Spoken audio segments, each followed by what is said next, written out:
So what we're going to be able to do now is to go out into the communities and into businesses and families and be able to take that first aid knowledge with them. They can be able to teach anything from basic first aid, how to put somebody in the recovery position, which that's needed to save a life, through to how to perform CPR, how to control bleeding and bandaging, and deal with accidents around the house, burns for instance. Burns can be quite a big problem in some areas.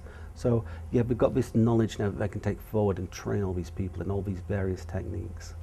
Volunteers from all across the Turks and Caicos participated in a recent training session organized by the TCI Red Cross.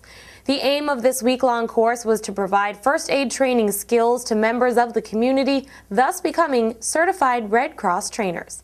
Well, first aid training is the core to the Red Cross. It's all about providing the community with skills for life-saving in times of crisis. So we have trainers, but we wanted to increase them throughout the island. The idea of becoming a true TCI Red Cross is to start with our Red Cross first aid trainers. So we're very pleased to say that we have representation from Salt Key, Grand Turk, South Caicos, North Caicos and Provo. Angus McAdams, service manager for the British Red Cross, talked about how the volunteers were taught in order to pass that information to members of the public.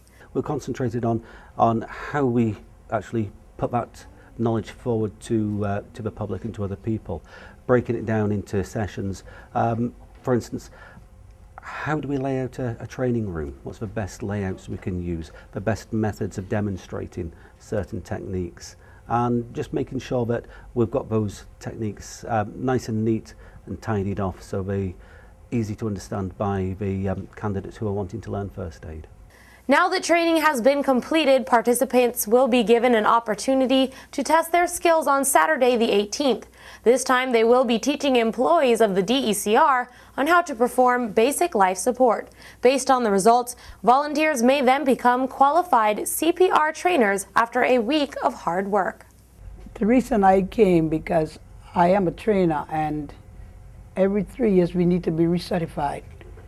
And I find out that the Red Cross is doing a good job at first aid, so we needed others, and the cry went out for volunteers to come in, and my colleagues behind here are the ones that volunteered to take a part in it so that they can help the islands. So we'll have someone on the islands that can train and also be a support to the Red Cross in volunteering their services when it's time for hurricanes or anything like that.